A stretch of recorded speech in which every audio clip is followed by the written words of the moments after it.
Magandang araw sa inyong lahat, mga kabayan. May lumalabas na balita ngayon na siguradong magpapabilis ng tibok ng puso ng mga maritime observers at defense enthusiasts natin dito sa Pilipinas. Ang usap-usapan, gustong kunin ng Philippine Navy ang lahat ng 6 na unit ng Abukuma-class destroyer escorts mula sa Japan. Hindi lang ito basta chismis sa kanto, dahil base sa mga ulat, lalo na mula sa Max Defense Philippines, tila seryoso ang ating gobyerno na makuha ang mga barkong ito para mapalakas ang ating presensya sa West Philippine Sea.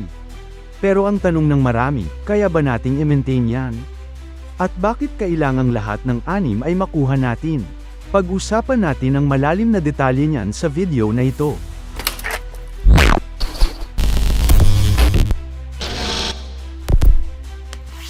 Para sa mga hindi pamilyar, ang Abukuma-class ay mga destroyer escorts ng Japan Maritime Self-Defense Force o JMSDF. Bagamat medyo may edad na ang mga barkong ito, huwag kayong magkakamali dahil Japan-grade ang maintenance ng mga ito. Kilala ang Japan sa pag-aalaga ng kanilang mga assets, kaya kahit decommissioned na o malapit ng iretiro, mas maayos pa rin ang lagay ng mga ito kumpara sa ibang mga second-hand vessels na nakukuha natin mula sa ibang bansa. Ayon sa mga source mula sa naval circles, ang Philippine Navy ay nagpahayag ng matinding interes na makuha ang buong klase, lahat ng 6 na barko. Bakit 6? Dito pumapasok ang konsepto ng commonality at sustainability. Sa mundo ng military logistics, mahirap magkaroon ng tinatawag nating orphan ship. Ito yung isa lang ang klase mo, kaya kapag nasiraan ka ng pyesa, kailangan mong magpa-special order o maghanap sa buong mundo ng kaparehong pyesa. Kung makuha natin ang lahat ng 6, magkakaroon tayo ng isang buong squadron. Kahit pa sabihin nating hindi lahat ng 6 ay maging active ng sabay-sabay, yung iba doon ay pwedeng magsilbing source ng spares o pyesa para masiguro na laging may nagpapatrolya sa ating karagatan. Ito ang tinatawag nating strategic acquisition. Gayunpaman, batid ng Department of National Defense o DND na hindi laging nakukuha ang lahat ng gusto natin. Kaya naman mayroong minimum request ang ating bansa. Ang sabi ng Philippine Navy, kung hindi man maibibigay ang 6, kailangang makuha natin ang kahit man lang 3 barko. Bakit 3? Simple lang ang math sa naval operations, isa ang nasa patrol, isa ang nasa training o standby, at isa ang nasa maintenance o dry dock. Kapag bumaba ka sa 3, mahihirapan kang i-maintain ang 24/7 na presensya sa dagat gamit ang iisang klase ng barko. Kapag 3 ang nakuha natin, magiging relevant ang ship type na ito sa ating serbisyo.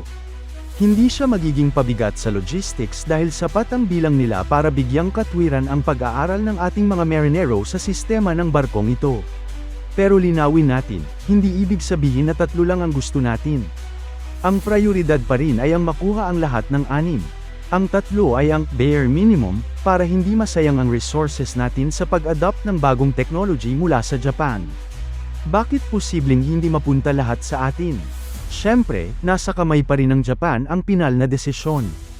Ayon sa mga pagsusuri, may ilang dahilan kung bakit baka hindi lahat ng 6 ay mapunta sa Pilipinas. Una, pwedeng magdesisyon ng Japan na ipamigay o ibenta ang ilan sa mga barkong ito sa ibang bansa sa Southeast Asia.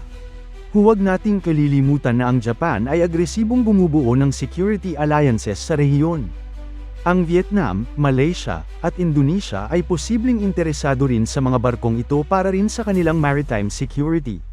Kung nais ng Japan na i-balance ang suporta nila sa ASEAN, baka hati-hatiin nila ang 6 na barko sa iba't ibang bansa. Pangalawa, baka may ibang gamit ang Japan para sa mga barkong ito.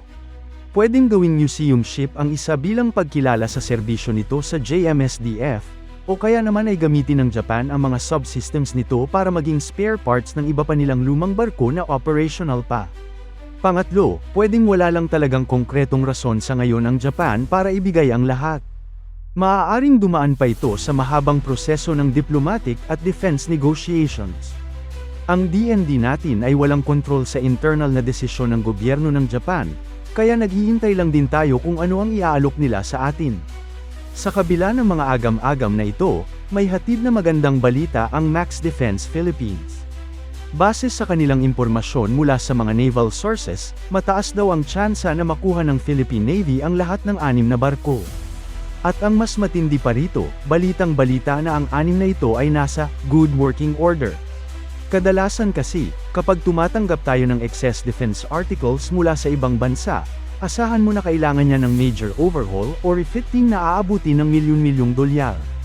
Pero sa kaso ng Abukuma class, minor repairs na lang daw ang kailangan. Ibig sabihin, mabilis nating may sasabak sa operasyon ang mga barkong ito. Isipin niyo ang impact nito sa ating defense posture. Ang 6 na destroyer escorts na may kakayahang mag-anti-submarine warfare, anti-surface warfare, at may sapat na bilis para rumesponde sa mga insidente sa dagat ay malaking dagdag sa ating Navy. Bagamat matatawag na silang mga vintage sa modernong standard, sa konteksto ng Pilipinas, upgrade pa rin ito kumpara sa mga luma nating World War II era ships na kailan lang natin nertayro ng tuluyan. Ano ang capability ng Abukuma class? Bakit ba natin pinagkakaguluhan itong Abukuma class? Ang mga barkong ito ay may haba na mahigit 100 meters. Armado sila ng Otobreda 76mm main gun, na napaka-reliable at marami na rin tayong ganitong kanyan sa kasalukuyang fleet natin, kaya madali ang maintenance. Meron din silang Harpoon anti-ship missiles, isang weapon system na unti-unti na nating natututunang gamitin. Ang isa pang mahalagang feature ay ang kanilang ASW o Anti-Submarine Warfare Capability. Mayroon silang ASROC, anti-submarine rocket, launcher at triplet torpedo tubes. Sa panahon ngayon kung saan parami ang mga submarino na umaaligid sa ating teritoryo, ang pagkakaroon ng ganitong klaseng asset ay hindi na lang luho kundi isang pangangailangan. Mayroon din itong Phalanx CIWS para sa depensa laban sa mga paparating na missiles o aircraft. Sa madaling salita, punchy ang barkong ito para sa laki niya. Siyempre, hindi naman pwedeng puro saya lang tayo. Kapag nakuha natin ang mga barkong ito, may mga hamon tayong kailangang harapin. Ang pinakauna ay ang budget para sa operasyon. Ang 6 na barko ay nangangailangan ng daan-daang tripulante. Kailangan nating mag-train ng mga bagong opisyal at enlisted personnel para sa mga sistemang ito na gawang Japan. Pangalawa, ang maintenance cost. Kahit sabihin nating good condition ang mga ito, ang pagpapatakbo ng destroyer escort ay hindi mura. Ang crudo pa lang at ang maintenance ng mga sensors at radar ay mangangailangan ng sapat na pondo mula sa gobyerno. Dito natin susubukan ang political will ng ating mga leader kung talagang handa silang pondohan ang modernization ng Navy. Pangatlo, ang integration. Paano natin pagtatagpi-tagpiin ang mga sistema ng Japan sa mga kasalukuyan nating assets mula sa South Korea, Amerika, at Israel? Kinakailangan ng isang matalinong command and control system para maging epektibo ang mga barkong ito bilang bahagi ng isang cohesive fleet. Bakit ito game changer para sa Pinas? Kung magtagumpay ang ating Navy na makuha ang 6 na ito, isa itong malaking mensahe sa ating mga kapitbahay at sa buong mundo. Ipinapakita nito na ang Pilipinas ay seryoso sa pagbabantay ng kanyang exclusive economic zone.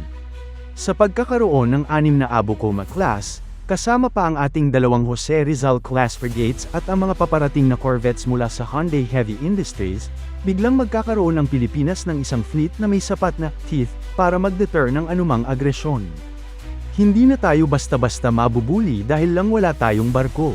At dahil galing ito sa Japan, dala nito ang selyo ng kalidad na alam nating tatagal sa hirap ng dagat. Ang West Philippine Sea ay hindi madaling lugar para sa mga barko, malalakas ang alon at mahirap ang kondisyon. Pero ang mga barkong Hapon ay idinisenyo para sa ganitong klaseng kapaligiran. Dapat din nating pasalamatan ang lumalalim na relasyon ng Pilipinas at Japan. Sa ilalim ng official security assistance ng Japan, nakikita natin ang mas aktibong papel nila sa pagtulong sa maritime security ng mga bansa sa Southeast Asia. Ang posibleng transfer na ito ay simbolo ng tiwala ng Japan sa ating bansa. Alam nila na ang isang malakas na Pilipinas ay nangangahulugan din ng isang mas stable na rehiyon. Ang strategic partnership na ito ay hindi lang tungkol sa pagbibigay ng gamit. Ito ay tungkol sa shared values at shared concern sa ating mga karagatan. Sa paglipat ng mga Abukuma-class ships, mas lalong hihigpit ang ugnayan ng ating Navy at ng JMSDF sa pamamagitan ng training at logistical support. Sa huli, ang pangarap nating makuha ang lahat ng 6 na Abukuma-class destroyer escorts ay isang ambisyosong hakbang, pero ito ay hakbang sa tamang direksyon. Ang Philippine Navy ay matagal nang nagtitiyaga sa kung ano lang ang matira o maibigay. Panahon na para magkaroon tayo ng sapat na bilang ng mga barko na magkakapareho ang klase para sa mas epektibong operasyon. Mananatili tayong nakatutok sa mga susunod na kaganapan. Magdedesisyon ang Japan sa mga susunod na buwan o taon, at sana ay pumanig sa atin ang kapalaran. Kung makuha natin ang 6, napakalaking panalo nito para sa bawat Pilipino. Kung 3 lang, tatanggapin natin ang may pasasalamat at gagamitin natin ito ng buong husay para sa bayan. Ano sa tingin nyo, mga kabayan? Sa palagay nyo ba ay ibibigay sa atin ng Japan ang lahat ng 6 na barko? O baka naman mas mainam na hati-hati muna tayo sa ibang bansa para sa regional stability? Ibahagi nyo ang inyong mga opinyon sa comment section sa ibaba. Gusto nating marinig ang inyong pananaw tungkol sa mahalagang usaping ito sa ating pambansang depensa. Maraming salamat sa panunood at pakikinig sa ating narrative report ngayong araw. Huwag kalimutang mag-subscribe at i-hit ang notification bell para lagi kayong updated sa mga pinakabagong balita tungkol sa modernization ng ating armed forces. Hanggang sa muli, mabuhay ang Philippine Navy, at mabuhay ang Pilipinas!